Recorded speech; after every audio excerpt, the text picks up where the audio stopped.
வணக்கம். கதையும் கட்டுரையுமிலிருந்து அன்னபூரணி. இன்று எழுத்தாளர் முத்துலிங்கம் அவர்களின் இங்கே நிறுத்தக்கூடாதுன்ற சிறுகதை எடுத்துகிட்டு வந்திருக்கேன் வாசிக்கிறதுக்கு. வாசிக்கட்டுமா? ஒரு நாள் எப்படி தொடங்கி எப்படி முடியணுன்றது தீர்மானிக்கிறது என்னோட மனைவி தான். 1983 கனடா வந்தபோதும் அவர் மனைவி தான் முடிவுகளை எடுத்தாங்க. இப்போ 2010 அவங்க தான் எடுக்கிறாங்க. அன்றைய நாளை நினச்ச போது கொஞ்சம் நடுக்கமாக தான் இருந்தது. அவருடைய பெயர் பரமேஸ்வரன். அதை சுருக்கி பரமேஸ் என்றார். இப்பொழுது பரம் என தன்னை அழைக்கின்றார். மனைவி இன்னும் சுருக்கியது ஃபர்ன்னு ஆகிப்போச்சு.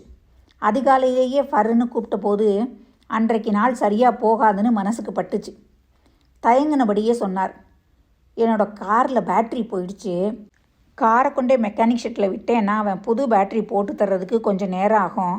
இன்றைக்கி மட்டும் நான் உன்னோட காரை எடுத்துக்கட்டுமான்னு தயங்கி கேட்டார். ஐயோ, என்னோட காரையா? அது புதுசாச்சே அப்படின்னு தயங்கினாங்க. தயங்கிட்டு, நீ தானே சொன்ன இன்றைக்கி ஏதோ முக்கியமான அவசரமான வேலை இருக்குன்னு, அதனால தான் கேட்குறேன் அப்படிங்கவும், சரி சரி கவனமாக ஓட்டுங்கன்னு சொன்னபடி கார் சாவியை ஒரு தங்கம் எடுத்து கொடுக்குற மாதிரி எடுத்து கொடுத்தாங்க. நான் சொன்ன கலர் ஞாபகம் இருக்குது தானே? நல்ல கெட்டிக்கார பெயிண்டரை பிடிச்சி அடிங்க. புது கடை பார்த்த உடனே ஜனங்களை கவர்ந்து இழுக்கணும். பழைய மருந்து கடையை மூடிட்டு புது மருந்து கடையை தயார் பண்ணணும். என்ன செய்யணும்னு மனைவி ஒரு நோட்டு புத்தகத்தில் நேற்றே எழுதி வச்சுருந்தாங்க. ரொம்ப குறைச்ச வேலைகள் தான் அவருக்கு தரப்பட்டிருந்துச்சு. பழைய மருந்து கடையில் உட்காரவே இடம் இல்லை. பலவிதமான பல அளவு பெட்டிகளில் சாமான்கள் கட்டி வைக்கப்பட்டிருந்துச்சு. நாளைக்கு அது ஒரு பெரிய ட்ரக்கில் புது கடைக்கு மாற்றப்படும்.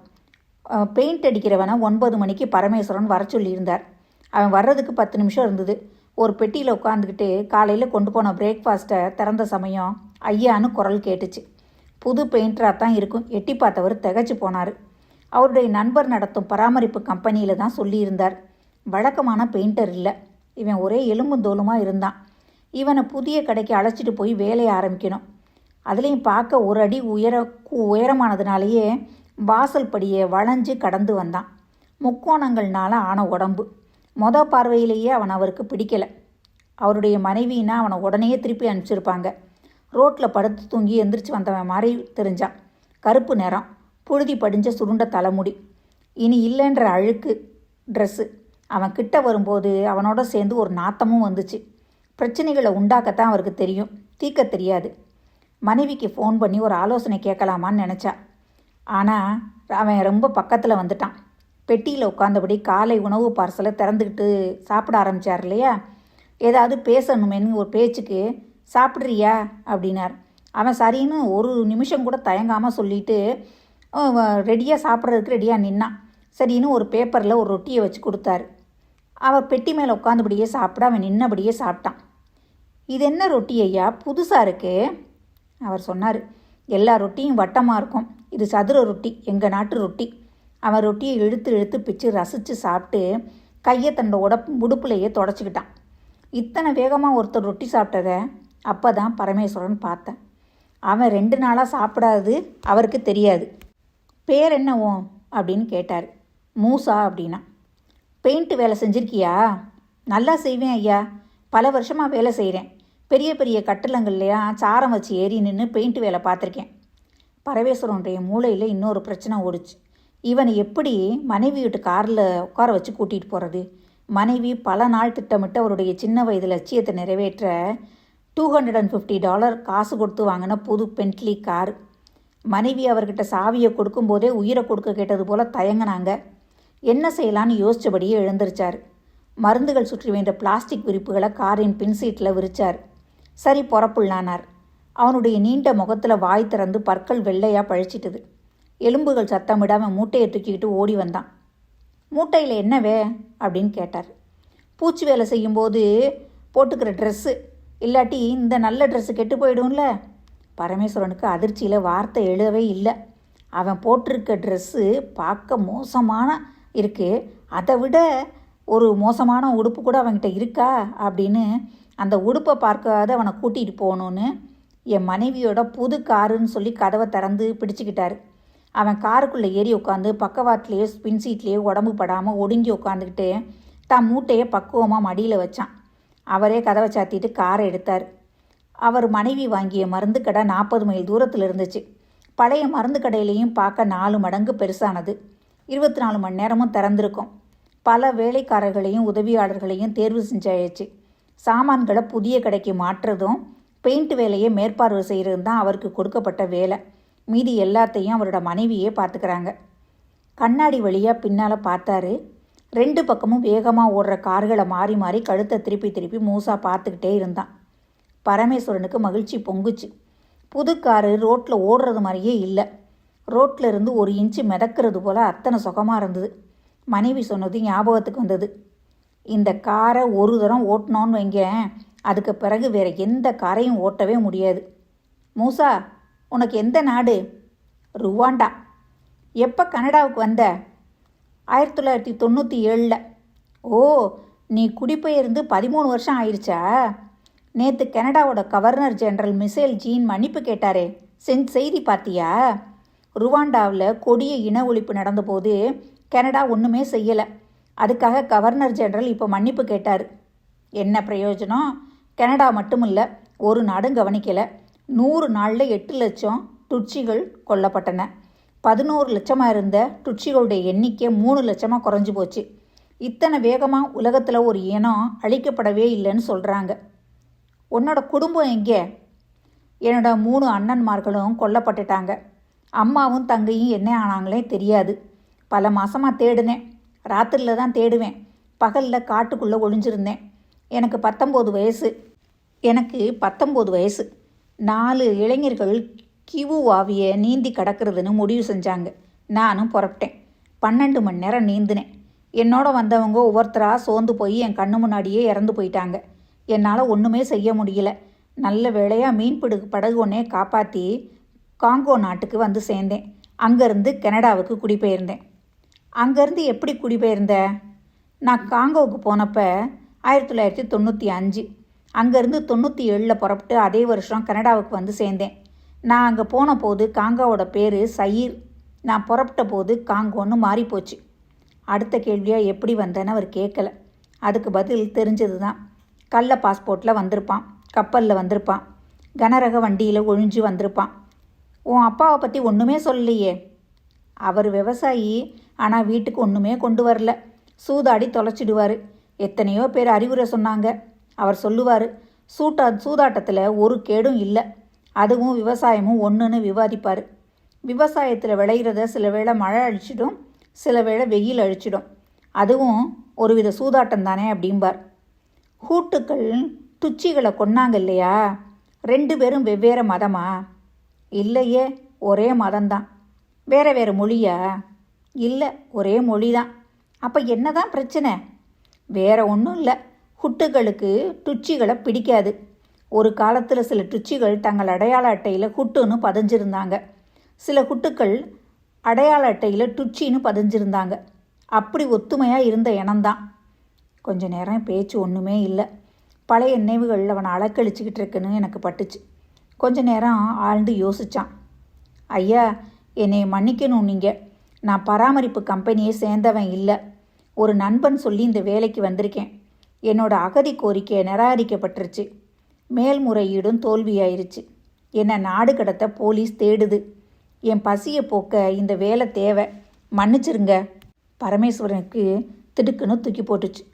ஆழ்ந்து யோசிச்சார். போலீஸாரால் தேடப்படுற ஒருத்தனுக்கு அடைக்கலம் கொடுத்தா அவரும் மாட்டிக்கிடுவார். மனைவிக்கு சொன்னால் இன்னும் பெரிய பிரச்சனையாயிடும். கொஞ்ச நேரம் ஒன்றுமே பேசாமல் காரை ஓட்டினார். அவர் ஒன்றுமே செய்யலை. கார் தானாகவே வழுக்கிட்டு ஓடிக்கிட்டு இருந்துச்சு. திடீர்னு அவருடைய மூளையில் ஒரு யோசனை வந்தது. அவருக்கே ஆச்சரியம். நீ தான் துட்சியாச்சே, உனக்கு என்ன பிரச்சனை? உயிரை கையில் பிடிச்சிக்கிட்டு கடலை கடந்து நீந்தி வந்தவன் இல்லையா? உன் மேல்முறையீட்டை எப்படி நிராகரித்தாங்க? பெரிய தவறு நடந்து போச்சு ஐயா. என்னோட அடையாள அட்டையில் ஹூட்டுன்னு பதிஞ்சிருந்ததை அகதி நீதிபதி கண்டுபிடிச்சிட்டாரு. மனைவி கிட்ட சொன்னால் பிரச்சனை இன்னும் பெருசாகிடும். அவரே முடிவெடுக்கிறதுன்னு தீர்மானித்தார். ஒரு யோசனை தோணுச்சு. அவருக்கு பெரிய திருப்தி அளித்த யோசனை. தன்னால் இப்படி யோசிக்க முடிஞ்சதை நினச்சி அவருக்கே பெருமையாக இருந்துச்சு. இப்படி சொல்லலான்னு நினச்சார். என் மனைவியோட ஆலோசிச்சுட்டு உன்னை மறுபடியும் கூப்பிடுறேன். 2 நாளுக்கான முழு சம்பளம். ஒரு முறை வாய்க்குள்ள அந்த வசன அமைப்பை சொல்லி பார்த்தார். அதுதான் சரின்னு தோணுச்சு. திடீர்னு பின் சீட்லேருந்து கர்ரு முருன்னு சத்தம் வந்துச்சு. அவரால் மூசாவோட முகத்தை பார்க்க முடியலை. அது சரிஞ்சு சீட்டின் பின்னால் மறைஞ்சு கிடந்தது. என்ன ஆச்சு மூசா, என்ன? பதில் இல்லை. விலங்கின் உருமல் சத்தம் பின்னாலே எழுந்துடுது. கடமுடான்னு பற்கள் கடிபடுற சத்தமும். மூசா கதவை உதைச்சான். பின்னாடி வளைஞ்சு காலால் கூரையில் ஒரு உதவிட்டான். உடல் முறுக்கி எழுகிறதும் விழுகிறதுமா இருந்தது. கால்கள் தொடர்ந்து உதைச்சா கூட நெடுஞ்சாலையில் கார் வேகம் குறையாமல் ஓடிடுச்சு. அவருக்கு ஓரளவு விளங்குச்சு மூசாவுக்கு வலிப்பு வந்து துடிச்சிக்கிட்டு இருக்கான்னு. நாக்கு தொண்டையில் உள்ளே போனால் இறந்து போயிடுவான். அவருக்கு நடுக்கம் பிடிச்சிக்கிச்சு. ஆம்புலன்ஸை கூப்பிடலான்னு முடிவு பண்ணார். நெடுஞ்சாலையில் ஓடினபடிக்கே கூப்பிட்றதுனால என்ன பிரயோஜனம்? முதல்ல நெடுஞ்சாலையிலிருந்து வெளியேறி காரை நிறுத்துவோன்னு நினச்சார்.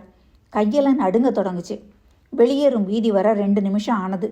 நெடுஞ்சாலையை விட்டு வெளியே காரை வேகமாக நிறுத்திட்டு காரில் உள்ள டெலிஃபோனில் அவசர உதவியை கூப்பிட தொடங்கினப்போ தான் பின்னால் இருந்த ஐயான்னு குரல் கேட்டுது. ஐயா, இது ஒன்றும் பயப்படும்படியான விஷயம் இல்லை. சாதாரண வலிப்பு தான். சில வேளை வரும், வந்தது போலவே போயிடும். சரி, நான் ஆம்புலன்ஸை கூப்பிடல, ஆஸ்பத்திரிக்காக போவோமா? ஐயா, எனக்கு இது அடிக்கடி வர்றது தான்.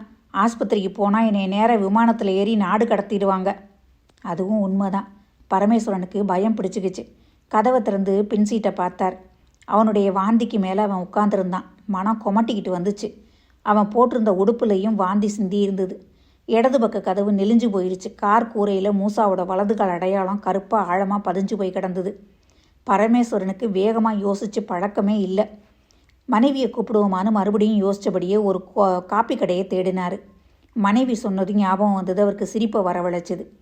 ஏப்ரல் மாதம் வந்துட்டது. பனிக்காலத்தில் அடைஞ்சு கிடந்த புறா கூட்டம் வெளியே வந்து கூட்டம் கூடமாக தின்னுட்டு எச்சமிடும். காரை நிறுத்தும்போது பார்த்து நிறுத்துங்க. மின்விளக்கு கம்பத்துக்கு கீழே நிறுத்த வேண்டாம். மேலே பார்த்தார். விளக்கு கம்பம் இல்லை. புறா கூட்டமும் தென்படலை. காரை அவசரமாக நிறுத்திட்டு காப்பி கடைக்குள்ளே நுழைஞ்சார். யோசிக்க ஒரு இடமும் கொஞ்சம் நேரமும் அவசர தேவையாக இருந்தது. மூசா, நீ போய் டாய்லெட்டுக்கு போய் முகத்தை கழுவி உடையை சுத்தம் பண்ணிக்கிட்டு வா. நான் 2 காப்பிக்கு ஆர்டர் கொடுக்குறேன். பரமேஸ்வரனால் முடிவுக்கு வர முடியல. ஐயா, ஒன்றுக்கும் யோசிக்க வேண்டாம். என்னால் ஒரு பிரச்சனையும் வராது. பூச்சி வேலைக்கு ஒரு 5 நாள் எடுக்கும். நான் 1 நாள் வேலைக்கு கூலி வாங்க மாட்டேன், பெருந்தன்மையாக சொன்னான். சரி, மனைவி கிட்ட சொல்லிடணும்னு தான் தீர்மானித்தார். இப்படியான பெரிய பிரச்சனைகளை அவரோட மனைவிக்கு தான் தீர்த்து பழக்கம். சட்டவிரோதமாக தங்கியிருப்பவனோட தொடர்பு வச்சா போலீஸ் அவங்களையும் சந்தேகப்படும். விசாரணைக்கு அலையணும். புது மருந்து கடையை திறக்க முடியாமல் போனாலும் போயிடும். 2 பேரும் பேப்பர் கப்பில் கொடுத்த காப்பியை குடிச்சிக்கிட்டே வெளியே வந்தாங்க. காரை காணலை. கார் நிறுத்தியது வெறும் சதுரம் மட்டும்தான் இருந்துச்சு. இங்கே நிறுத்தக்கூடாதுன்னு ஒரு அறிவிப்பு பலகை மாத்திரம் காணப்பட்டது. மேலே பார்த்தாரே ஒழிய பலகையை பார்க்கல. சிகரெட்டை பல்லுனால் கடித்தபடிக்கு நின்ன ஒருத்தன், கவுன்சில் ஆட்கள் இப்போ தான் வந்து காரை இழுத்துட்டு போனாங்க அப்படின்னா. செல்ஃபோனில் கவுன்சிலுடைய தொலைபேசி என்னை கண்டுபிடிச்சி அவரோட பேசினவருடைய குரல் குதூகூலமாக இருந்தது. ஒருத்தருடைய அழிவில் இன்னொருத்தருக்கு தான் எத்தனை மகிழ்ச்சி. அவர் சொன்ன இடத்துக்கு வாடகை காரில் புறப்பட்டாங்க. அபகரித்த கார்களில் நிறுத்தி இருந்த இடத்துல ஏறக்குறைய 20 காரு தங்கள் உரிமையாளர்களுக்காக காத்துக்கிட்டு இருந்துச்சு. ஒரு பொண்ணு கூண்டுக்குள்ளே தொலைபேசி முன்னாடி உட்காந்துருந்தா. அழகு முடிஞ்சு போன பெண்ணும். இவங்க ஒன்றுமே கேட்கல. அவளாவே கையினால் ஒருத்தரை காட்டினான். பரமேஸ்வரனுடைய மனைவியின் ப்ரீஸ் ப்ளூ காரு அத்தனை கார்கள்லேயும் பளபடத்துக்கிட்டு நின்று தெரிஞ்சுது. அவர்கிட்ட கார் நம்பரை சொல்லி தண்ட பணம் எவ்வளோன்னு கேட்டார். கம்ப்யூட்டரில் விவரங்களை அடிச்சுட்டு அந்த அலுவலகர் நிமிர்ந்து பார்த்து வாய் கூசாமல் $320 இழிச்சிக்கிட்டே சொன்னார். பரமேஸ்வரன்கிட்டருந்து தோல்வி சிரிப்பு ஒன்று வெளிப்பட்டது. சீட்டை தரும்போது, நாங்கள் தூக்கிட்டு வந்த பென்ட்லி காருன்னு எதையோ சாதிச்சது போல் அவர் சொன்னார். கார் நெடுஞ்சாலையில் ஏறியதும் மூசாட்ட பேச்சு கொடுத்தாரு. உனக்கு ஒரு நாளையில் 2 தரம் வலிப்பு வருமா? வராதையா. வலிப்பு வர்றதுக்கு முன்னாடி ஏதாவது அறிகுறி தெரியுமா? அப்படி இல்லை ஐயா. என்னோடய அம்மா சொல்லுவார், எந்த ஒரு மாதத்தில் 2 பௌர்ணமி வருதோ அந்த மாதத்தில் எனக்கு வலிப்பு வரும்னு. மார்ச் மாதம் 2 பௌர்ணமி வந்தது. வலிப்பு வரும்னு எதிர்பார்த்தேன், வரல. கொஞ்சம் தள்ளி இப்போ ஏப்ரலில் வந்திருக்கு. உங்களுக்கு பயமாக இருக்கா? இல்லை அப்படி ஒன்றும் இல்லை அப்படின்னார் பரமேஸ்வரன். இனிமேல் போய் பெயிண்ட் வாங்கணும். மனைவி ஆலிவ் பச்சைன்னு சொன்னாங்க. அது என்ன ஆலிவ் பச்சை? சரியான வர்ணத்தை வாங்காட்டி அது வேற பெரிய பிரச்சனையாயிடும். ஐயான்னு சத்தம் பின்னால் இருந்து எழுந்துச்சு. ஐயா, காரை ஒரு பெட்ரோல் ஸ்டேஷனில் நிறுத்துங்க. அங்கே கார் கழுவுற மெஷின் காருடைய வெளிப்புறத்தை கழுவட்டும். நான் காரோட உள்பகுதியை சுத்தமாக கழுவிடுவேன். புது கார் போலவே இருக்கும், ஒருத்தரும் கண்டுபிடிக்கவே முடியாது. உங்கள் மனைவி காரில் எவ்வளவு பிரியம் வச்சுருக்காருன்றது எனக்கு தெரியும். ரொம்ப சந்தோஷமப்பா.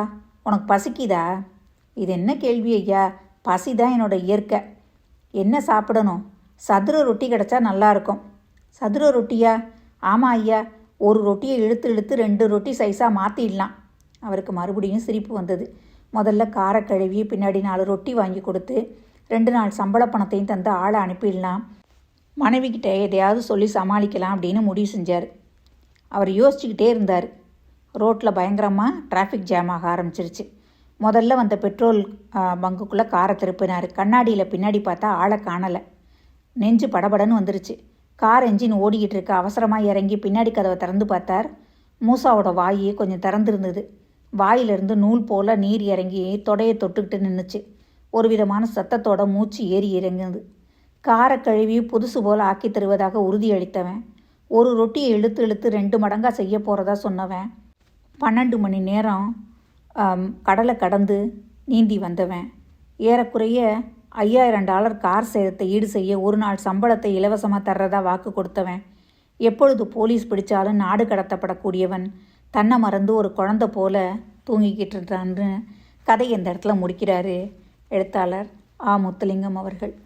அகதிகளாக இன்னொரு நாட்டுக்கு குடியேறுற ஒவ்வொருத்தருக்கும் ஒரு கதை இருக்கும். அந்த மாதிரியான மூசாவின் கதை இது. உங்கள் எல்லாருக்கும் பிடிச்சிருக்குன்னு நினைக்கிறேன். மீண்டும் அடுத்த வாரம் நல்லதொரு கதைன்னு உங்களை சந்திக்கிறேன். நன்றி, வணக்கம்.